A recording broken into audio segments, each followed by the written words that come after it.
Alam mo, Bert, itong manukong ito, wala pa itong katalo-talo kahit na isang beses. Hindi pa ito natatalo, napakagaling. Hindi pa nga natatalo yan. Hindi mo pa nilalaban yan eh. Oo nga.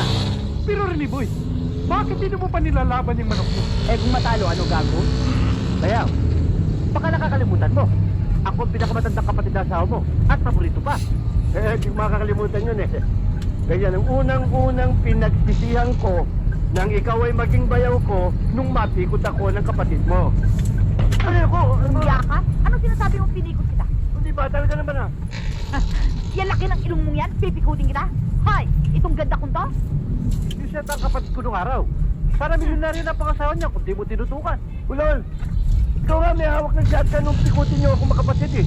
Ay, teka, tama na nga yung mga pikot-pikot. O ito, may natanggap akong sulat. Kanina ba galing yan?